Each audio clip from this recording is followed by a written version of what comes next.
नमस्कार, मैं राकेश परमार। मित्रों, वैसे तो आज बहुत सारे ज़रूरी मुद्दे थे। एक सबसे बड़ा मुद्दा था दिन दहाड़े उत्तर प्रदेश की राजधानी लखनऊ से अलकायदा के खुखार आतंकियों का पकड़ा जाना। उससे भी ज़्यादा मज़े की बात और उसकी गंभीरता समझिए कि पुलिस को दिन में ही ऑपरेशन करना पड़ा। आमतौर पर ऐसी ऑपरेशनें रात में की जाती हैं ताकि जानो माल की खतरा कम हो। आतंकवादी दिन में फ़ायदा उठा करके आम जन पर हमला न कर दें, इसलिए रात के अंधेरे में चुपके से ये होता है। आप जम्मू कश्मीर वगैरह में सुनते होंगे कि तड़के भोर से ऑपरेशन शुरू हुआ या मध्य रात्रि से हुआ, मतलब ये धूप अंधेरे में ही काम था। लेकिन जो खतरनाक मॉड्यूल का पता पुलिस को लगा, उसे उन्होंने रात का इंतज़ार नहीं किया। उन्होंने कहा कि ये जितना जल्दी हो सके हो, नहीं तो ये बहुत बड़ा खतरा देश पर आ सकता है। और मैं जवानों को बहुत बहुत बधाई दूंगा। मित्रों, हमारे आस पड़ोस में जो घटनाएं हो रही हैं, अफ़गानिस्तान में जिस तरह से अमेरिका परस्त होकर के वापस जा रहा है और वहाँ पर इस्लामी आतंकी के हाथों में सरकार जा रहा है, हमारे पास अब चारों ओर से कहीं से भी हम सुरक्षित नहीं हैं। हम पाकिस्तान से घोषित युद्ध लड़ रहे हैं। नेपाल भी चीन के प्रभाव में हमारा दुश्मन हो गया है। चीन अपनी कुटिल चाल चलता ही रहता है। अब अफ़गानिस्तान और बांग्लादेश था, तो बांग्लादेश के माध्यम से आतंकी गतिविधि और घुसपैठ हो रहा है। बांग्लादेश हमारे विरुद्ध बेशक युद्ध ना छेड़ा हो, लेकिन घुसपैठ पर तो रोक नहीं लगाया, आतंकवाद पर तो कोई रोक लगाया नहीं। अब अफ़गानिस्तान से भी अगर इस तरह के खतरे आने लगें तो फिर हमें कौन बचाएगा। खैर, कहा जाता है कि जिसका कोई नहीं उसका तो ईश्वर है यारों। ये मैं नहीं कहता हूँ, ये सारे धार्मिक किताबों में लिखा है यारों। आप में ईश्वर का वास है, आप ईश्वर के अंश हैं, शिवांश हैं, आपका कोई कुछ नहीं बिगड़ेगा। लेकिन मित्रों, ये आज मैं अपने देश की चौहदी वाले खतरे से क्यों आपको अवगत कराया, ये बड़ा महत्वपूर्ण विषय है। वजह है मित्रों कि आज उत्तर प्रदेश के सरकार ने जनसंख्या नियंत्रण कानून, यूनिफॉर्म सिविल कोड जैसे बिल को इंट्रोड्यूस किया है और पोर्टल पर अपलोड किया है। उसमें आम जन से सुझाव मांगा गया है। जनसंख्या नियंत्रण और यूनिफॉर्म सिविल कोड दोनों को अलग अलग और आप करके देखेंगे तो वो घालमेल होगा, समझ में नहीं आएगा। लेकिन बड़ा अफसोस के साथ कहना पड़ रहा है कि उत्तर प्रदेश सरकार ने यही किया है।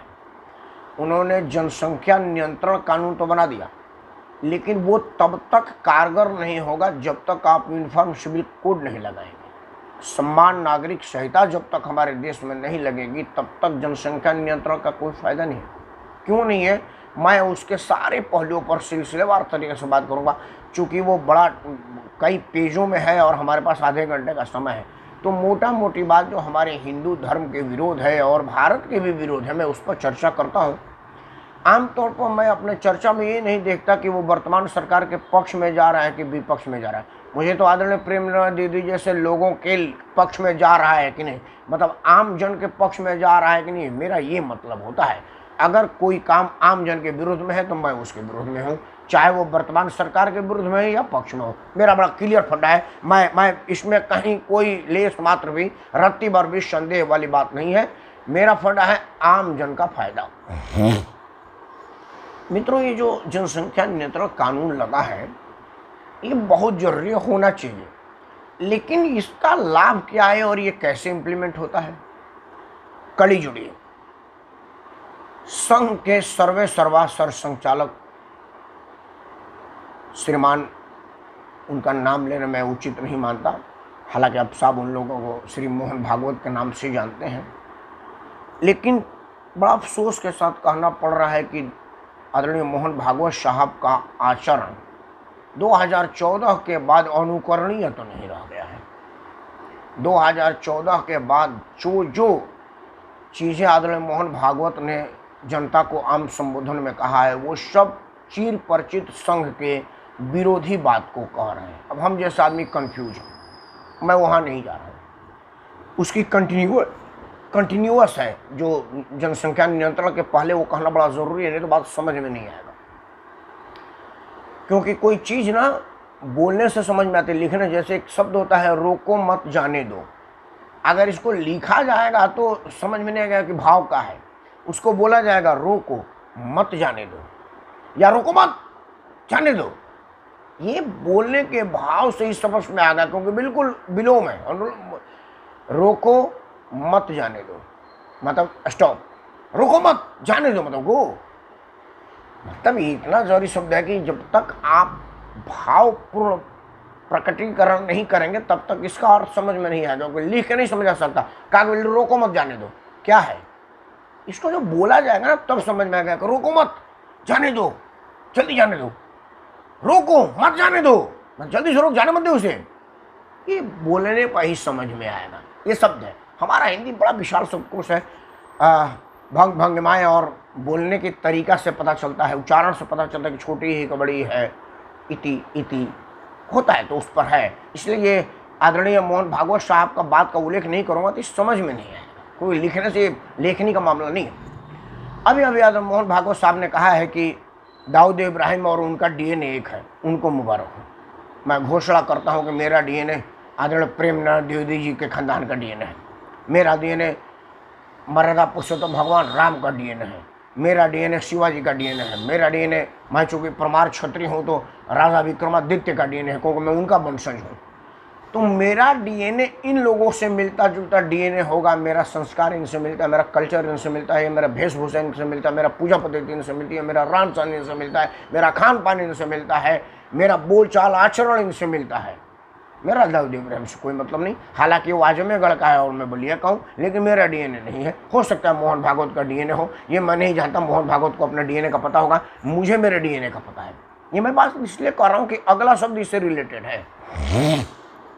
अब जो पूज्य योगी आदित्यनाथ जी ने जो जनसंख्या नियंत्रण बिल इंट्रोड्यूस किया है, उसमें 2 कॉलमों पर मेरा घोर ऐतराज है। बल्कि मैं तो एक टीवी चैनल पर कहा था कि ये पूरा बिल अल्ट कंट्रोल और डिलीट, कंप्यूटर के 3 की के योग हैं, अल्ट कंट्रोल और डिलीट, ये दबाइएगा ना तो सारा पेज डिलीट हो जाता है, तो मेरा और कंप्यूटर भी शट डाउन हो जाती है। तो मैं कह रहा था कि ये सिर्फ यही है, यहाँ आप कंट्रोल आल, सेलेक्ट आल और डिलीट कर सकते हैं, क्योंकि मैं उसके एक भी पैरे से संतुष्ट नहीं हूँ। क्यों संतुष्ट नहीं हूँ वो आपको बता रहा हूँ। मित्रों, इसमें एक पैराग्राफ है जिसमें उद्घोष है कि रहीम खान की 3 बीवियाँ हैं, क्योंकि वो 3 शादी कर सकता है, उसको उसके आसमानी किताब में लिखा है। हालांकि वो किताब में नहीं लिखा है, वो परिस्थिति थी कि भाई युद्ध छिड़ गया था और सारे लोग मारे गए थे, बहुत सारी औरतें में बेवा हो गई थी। तो वहाँ के तब विशेषज्ञों ने कहा कि भाई इन सारे बेवाओं का क्या होगा, इनका जीवन यापन कैसे चलेगा। तब वहाँ के बुद्धिजीवियों ने निर्णय लिया कि कम से कम इनकी जीवन यापन के लिए बहुविवाह किया जाए, इनमें से 2-2 4-4 को पत्नी बनाकर रखा जाए ताकि सम्मान जीवन जिए, इनको भी जीने का सहारा मिले और आप भी 2-2 4-4 लोगों का सहारा बने। वो परिस्थिति जन्य थी, मतलब ये नहीं है कि अल्लाह का फरमान है कि 3 शादी 4 शादी कर, ये फरमान नहीं था, परिस्थिति जन्य था। मतलब उस तरह से, जिस तरह से गर्मी में मैं पंखा चला रहा हूँ, इसका मतलब ये नहीं है कि मैं जनवरी फरवरी में भी पंखा ही चलाऊँ, क्योंकि पंखा तो मेरे घर में है और बिजली का कनेक्शन भी है। फरवरी में पंखा नहीं चलाया जाता, फरवरी में कूलर नहीं चलता, कूलर मई जून जुलाई में ही चलता है, पंखा इसी टाइम चलता है। मेरे घर में पंखा है का मतलब नहीं कि मैं 12 महीना चलाऊँ, परिस्थिति जन्य होता है। अभी मैं पतला कपड़ा पहना हुआ आपके सामने आता हूँ तो पूरा 2-3 स्वेटर पहन के कांपते हुए आपके सामने अपना बात रखता हूँ, क्योंकि वो ठंडी का मौसम होता है, ये गर्मी का मौसम है। तो मौसम के अनुसार है वो, उसी तरह से वो मौसमी था, तत्कालिक समय का मांग था। विद्वानों ने कहा कि 2-2 3-3 4-4 बहुएं रखी जाए। वो उस तरह से, जिस तरह से मांसाहार हिंदू धर्म अपनाया। मांसाहार किसी किताब में, हिंदू धर्म के किसी किताब में मांसाहार नहीं लिखा है कि जीवो से भोजनम हो, ऐसा नहीं है। लेकिन क्यों हुआ, क्यों प्रेमनाथ द्विवेदी के लिए मांस खाना पाप है और राकेश परमार के लिए पाप नहीं है, जबकि दोनों, हमने कहा ना, दोनों लोगों का बोल चाल रहन सहन पूजा पद्धति एक है। इसलिए कि हमारे वेद शास्त्र में प्रेम निवेदित दीदी जी का हमारे घर में पूजा पाठ कराना, हमको पढ़ाना लिखाना, हमारा राजकाज संभालना था और हमको राजकाज की रक्षा के लिए युद्ध भूमि में लड़ाई करने जाना था। अब हम गए 15 दिन का, 1 महीने का, 2 महीने का, 3 महीने का सोच करके, उतने दिन का रसद लेकर के गए। अब युद्ध लंबा खिंच गया, रसद खत्म हो गया। अब सिपाही भूखे तो मरेगा नहीं, क्योंकि वहाँ तो तब तो गाड़ी नहीं था, नहीं कि ट्रक में आज आदमी पैदल आता था। जब तक आप रसद ले जाएंगे बीच रास्ते में मर जाएंगे। तो वो परिस्थिति आई। भूखा आदमी क्या करता, कहा जाता है ना कि आदमी भूखे हो तो आदमी अपने बच्चे का मांस खा ले। भूख, पेट की आग इतनी बड़ी होती है। भूख का उदाहरण आपको बताता हूँ। एक ये दत्त कथा है, ये कहानी नहीं है, आपको भूख की इम्पोर्टेंस के लिए। एक माँ का 3 बच्चा मर गया और बड़ी देर तक रोने लगी। रोते रोते जब उसको भूख लगा तो देखी कि वो एक पेड़ के नीचे बैठी है जहाँ ऊपर फल लगा हुआ है, पहुँच नहीं पा रही थी। तो उसने तीनों बच्चों को एक पर एक लाश को सजाया और ऊँच हो गया तो उसको पाँव रख करके उसने फल तोड़ कर खाया, क्योंकि वो बच्चे के मर्द से ज़्यादा उसको भूख बर्दाश्त नहीं हो रहा था। भूख ऐसा चीज़ है। तो ऐसे में क्या हुआ कि जंगल में लोग रहते थे तो वहाँ पर भेड़ बकरी हिरण ऐसे लोगों का शिकार करके पका करके खाने का, पेट पालने के लिए, जीवित रहने के लिए किया गया। अब वो आहार बन गया। आज तो मतलब बाकायदे होटल में नॉन वेज और वेज आहार बन गया। मतलब ये नहीं है कि मांसाहार हमारे संविधान में लिखा है।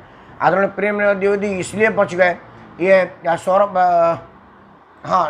कुमार पांडे जी इसलिए बच गए कि इन लोगों के युद्ध में जाने की जरूरत नहीं थी। इसलिए कहा जाता है कि पंडित जी आप मांस खाएंगे तो आपका धर्म भ्रष्ट हो जाएगा। राकेश परमार मांस खाएंगे तो धर्म भ्रष्ट नहीं होगा। मेरा भी धर्म भ्रष्ट होगा, लेकिन मेरे साथ परिस्थिति ये थी कि मुझे युद्ध भूमि में जाना था, भोजन समाप्त हो गया तो भूखे नहीं न मरता, इसलिए मैं अपनाया। वो संविधान में नहीं लिखा है। यही मुसलमान के लिए है। बहु विवाह इसलिए था कि वो औरतें बहुत सारी युद्ध में बेवा हो गई थी, तो क्या हो तब लगाएगा था। एनीवे, अब उसी को आज तक बनाते हुए बहु विवाह कर रहे हैं। अब चर्चा था कि रहीम खान भाईजान 4 शादी करेंगे। अब जो जनसंख्या नियंत्रण में है वो कितना घातक है, उस पर मैं आपका आशीर्वाद चाहूँगा, उस पर मैं आपका आकर्षण चाहूँगा, और अगर आपको लगे तो आपका आशीर्वाद भी चाहूँगा। आदरणीय प्रेमनंदन द्विवेदी जी ये डॉक्टर मीना व्यास पटेल हैं, गुजरात के बड़े शहर में रहती हैं और मनोविज्ञान की चिकित्सक हैं। पता नहीं इनके ये वाला पेज पर डॉक्टर क्यों नहीं है, नहीं तो आमतौर पर उनका फेसबुक लगता है। उनका फेसबुक का 2 पेज है, डॉक्टर मीना व्यास पटेल, और इसमें तो खैर मीना व्यास पटेल ही है, लेकिन हमारे साथ कई चैनलों में डिबेट में रहती हैं और बहुत सुलझी महिला है, मनोचिकित्सक हैं।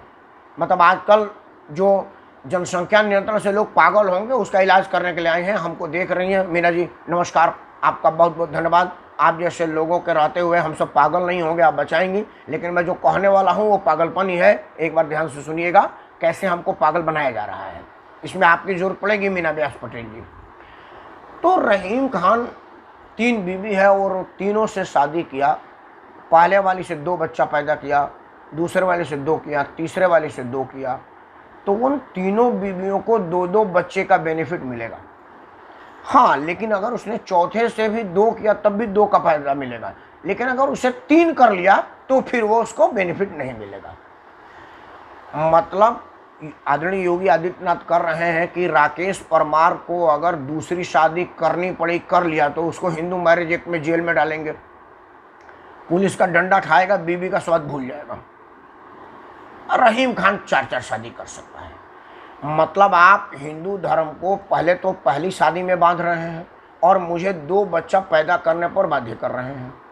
रहीम खान को 4 शादी की इजाज़त दे रहे हैं और उसको 4 दूनी 8 बच्चा पैदा करने की छूट दे रहे हैं। मतलब जो इस्लामी स्टेट के आतंकी लोग गजबा हिंद की सपना 50-60 साल बाद सोच रहे हैं, जो हमारे विद्वान लोग कहते हैं कि अगर इसी तरह से देश में मुस्लिमों की आबादी बढ़ी तो वो दिन दूर नहीं है जब इस देश में मुसलमान बहुसंख्यक हो जाएगा। 6% आबादी आज 23% आबादी पर आ गई है और 97% आबादी अब आजकल 67-68% पर आ गई है। वो बहुत जल्दी गैप पूरा हो जाएगा। उसमें पूजनीय योगी आदित्यनाथ जी का ये जनसंख्या नियंत्रण वाला कानून 10-15 साल पहले ये पूरा कर देगा। क्यों? क्योंकि अब कल से जो बिल इंट्रोड्यूस हो जाएगा तो जो 3 बच्चा पैदा करेगा उसको कई तरह की सुविधाएं नहीं मिलेगी, राशन कार्ड नहीं मिलेगा, नौकरी नहीं मिलेगी, शिक्षा नहीं मिलेगा और नहीं मिलेगा, तो वो तीसरा बच्चा पैदा करने की सोचेगा ही नहीं। लेकिन रहीम खान 8 बच्चा पैदा करेगा, 2-2 बीवी, 2-2 बच्चा 8 4 बीवियों से।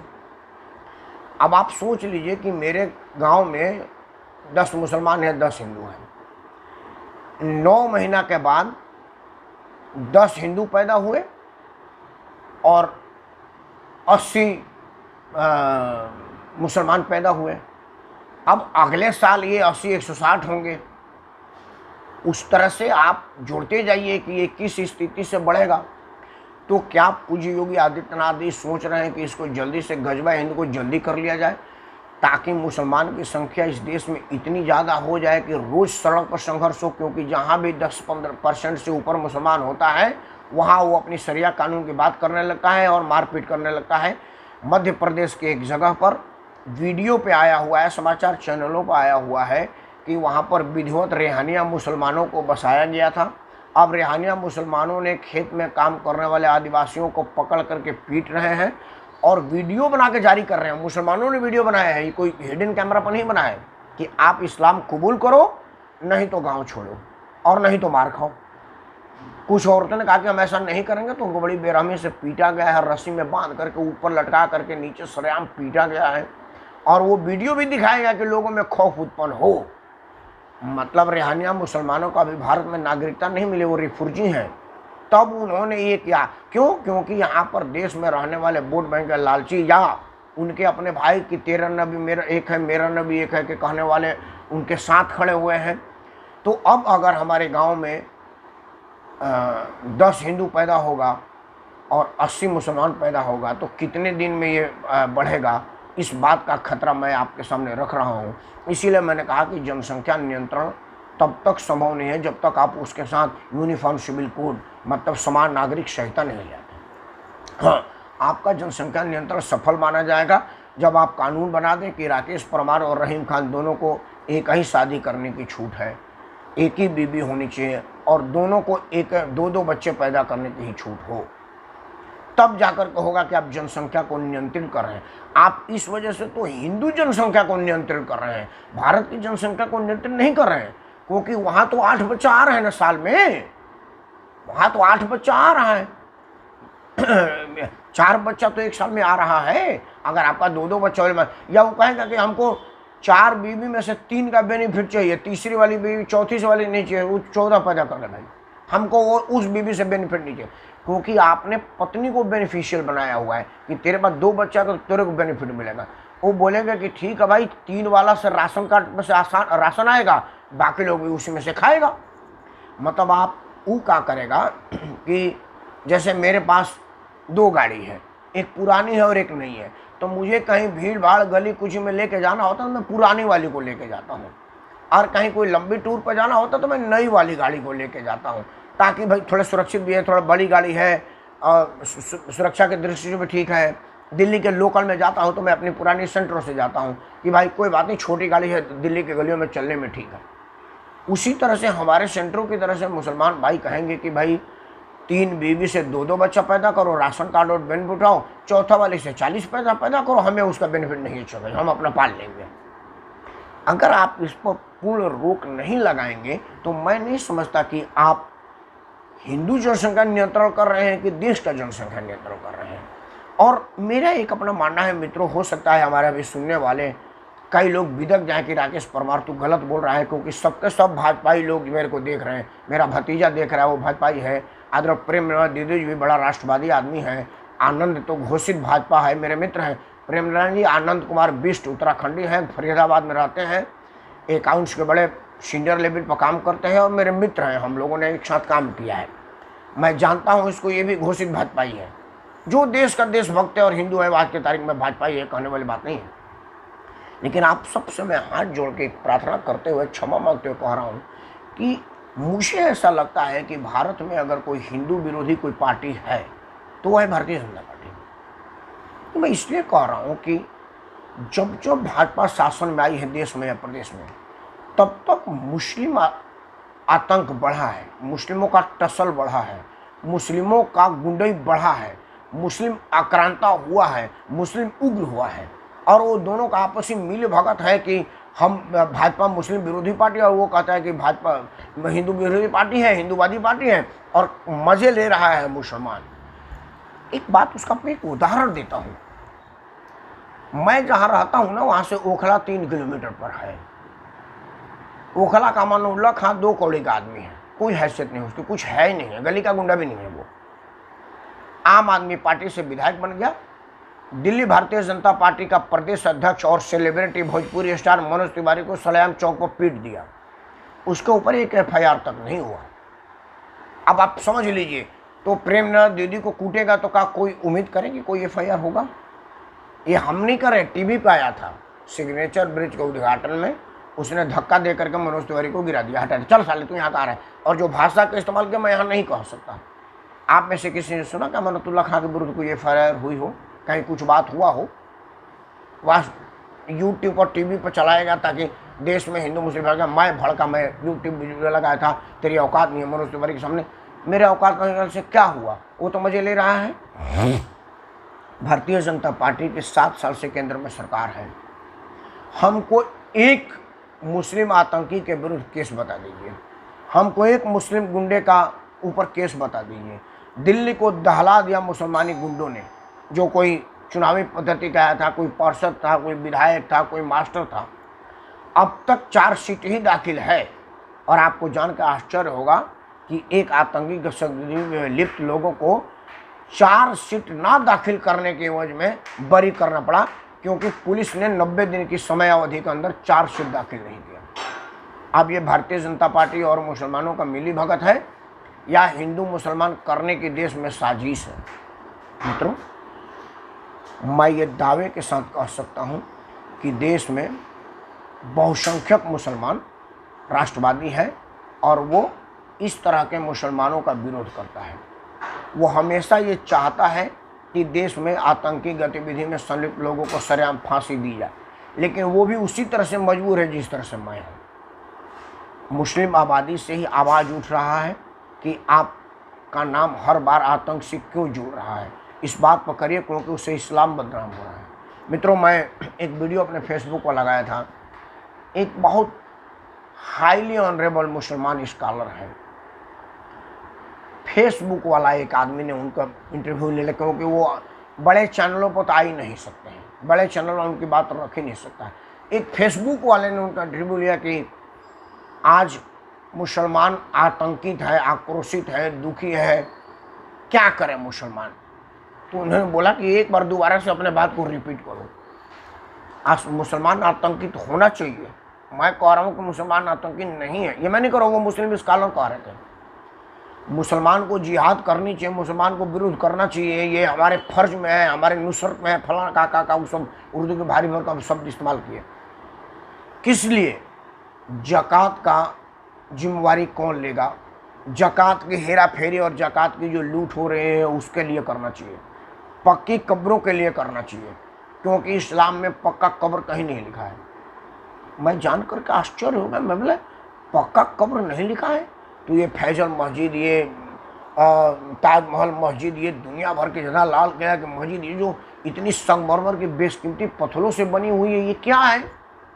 फिर मैं, हमारे वहीदुद्दीन खान साहब हमारे यहाँ के थे, हमारे भोजपुरिया थे, दिल्ली में रहते थे, और वहीदुद्दीन खान बड़े टॉप स्कॉलर थे और उन पर हिंदू मुस्लिम दोनों विश्वास करता था। चूँकि हमारा उनसे बड़ा बढ़िया संबंध था, निजामुद्दीन में रहते थे। मैंने उनको फ़ोन किया, वहीदुद्दीन खान साहब आए, तो उनके आदमी ने बोला कि बात तो बहुत नहीं कर रहे, तबीयत ठीक नहीं है, आ जाओ। तो मैं उनके यहाँ गया उनसे मिलने के लिए, उनसे चर्चा की, तो उन्होंने बोला कि हाँ, हमारे यहाँ पक्का कब्र का इजाज़त नहीं है, ये जो पक्का कब्र बनाते हैं वो इस्लाम विरोधी है। कहे कि कितना बढ़िया हमारे विद्वानों ने सोचा कि सोच लो कि यहाँ तो लोग रोज़ जन्म लेंगे, रोज़ लोग मरेंगे, और आप सबको पक्का कब्र में दफन करेंगे तो ज़मीन बचेगी कहाँ आपको कब्र बनाने के लिए? कह रहे तुम भारत की बात छोड़ो, मान लो कोई ऐसा मुल्क है जहाँ, जैसे पाकिस्तान का, अफगानिस्तान का, ईरान का, इराक का, लीबिया का, सीरिया का, कह रहा है वो भारत से कम क्षेत्रफल है और सिर्फ मुसलमान है, वहाँ भी तो लोग मरेंगे तो दफन होंगे। तो फिर आदमी दफन होगा तो आदमी रहेगा कहाँ? क्योंकि एक आदमी कब्र 10 बाई 10 का, 4 बाई 4 का, 5 बाई 5 का, 4 बाई 6 का कमरा कब्जा किया ना भाई, तो जब पक्का ज़मीन हो जाएगी तो कहाँ बनेगा? हमारे विद्वानों ने तो सोचा था कि कच्चा कब्र होगा, 10-5 साल तक पता नहीं चलेगा कि वहाँ कुछ है, गल गुल जाएगा, फिर उस पर दोबारा कब्र बन जाएगा। मिट्टी की कब्र थी, पक्का कब्र का तो कहीं इजाज़त ही नहीं है। मैं बोला कि अरे वाह, फिर उस विद्वान साहब का वीडियो को मैं दोबारा रिपीट करके सुना। मित्रों, मैं दावे के साथ कह सकता हूं कि अगर उनकी सारी बातें मैं कह दूं तो अभी पुलिस इस फेसबुक लाइव के माध्यम से मेरे नेटवर्क को पकड़ेगी और मेरे को गिरफ्तार कर लेगी दंगा भड़काने के केस में। लेकिन उस मुस्लिम ने जो कहा वो सारी बातें मेरा आंख खोलने वाला था, आश्चर्य में डालने वाला था कि यार सरेआम जिस चीज़ की मांग की जा रही है वो तो इस्लाम में है ही नहीं है। लेकिन चूंकि मुसलमान को भी इस्लाम का ज्ञान मौला और मुल्लाना से मिलता है, किताब से मिलता नहीं, क्योंकि वो किताब तो पढ़ता नहीं, फारसी में है, पढ़ा लिखा तो है नहीं, फारसी में है। और सबसे बड़ा आश्चर्य की बात एक और है कि मदरसे में फारसी की पढ़ाई नहीं होती, उर्दू की पढ़ाई होती है, और कुरान उर्दू में नहीं लिखा है। मतलब आप ज्ञान नहीं, आप पढ़ नहीं पा रहे हैं, आपको पढ़ने नहीं आ रहा है। तो जो मौलाना कह रहा है वो हो रहा है। इसी वजह से 3 तलाक हो रहा है। कुरान में 3 तलाक को 3 महीने में 3 बार के लिए है, और यहाँ पर लोग धड़ा धड़ा तलाक तलाक तलाक कह देते हैं। इन सब कुरीतियों को जब तक योगी आदित्यनाथ जी रोकेंगे नहीं, उन सब कुरीतियों पर जब तक रोक नहीं लगेगा, और यूनिफॉर्म सिविल कोड जब तक नहीं लगता, मेरा कानून अलग तेरा कानून अलग जब तक रहेगा, मैं समझता हूँ कि तब तक जनसंख्या नियंत्रण हिंदू जनसंख्या नियंत्रण साबित होगा, और ये भारत महान के लिए घातक है। मैं राष्ट्रभक्त आदमी हूँ, राष्ट्रवादी आदमी हूँ। हाथ जोड़ के अपने योगी आदित्यनाथ जी और नरेंद्र मोदी जी से प्रार्थना करता हूँ कि आप जनसंख्या नियंत्रण ज़रूर लाएं। समय की मांग है, आवश्यकता है। जनसंख्या विस्फोट दुनिया का सबसे बड़ा खतरा है। कोरोना काल में हमने देखा कि अस्पतालों में जगह नहीं मिल रही है, वैक्सीनेशन अभी तक पूरा नहीं हो रहा है, और कई देश वैक्सीनेट हो चुके हैं क्योंकि उनकी आबादी उतनी है जितना मेरे उत्तर प्रदेश की आबादी है, जितना बिहार की आबादी है, जितना गोवा और गुजरात की आबादी है। तो उनके पास आबादी कम है इसलिए वैक्सीनेट हो गए, हमारे पास आबादी इतनी है कि हम वैक्सीनेट नहीं हो रहे, और शिक्षित नहीं इसलिए वैक्सीनेशन का करके हमें जागरूकता नहीं है। तो जनसंख्या नियंत्रण चाहिए, लेकिन जनसंख्या नियंत्रण के आड़ में हिंदू नियंत्रण ना हो। अगर ऐसा होगा तो ये राष्ट्र नहीं रहेगा, क्योंकि भारत महान तभी तक है जब तक यहाँ पर हिंदू बहुसंख्यक है। नहीं तो उसका हाल सीरिया का होगा, लीबिया का होगा, अफगान ईरान का होगा। और ऐसा ना हो इसलिए जनसंख्या नियंत्रण से पहले यूनिफॉर्म सिविल कोड जरूर लाइए। जय हिंद, वंदे मातरम।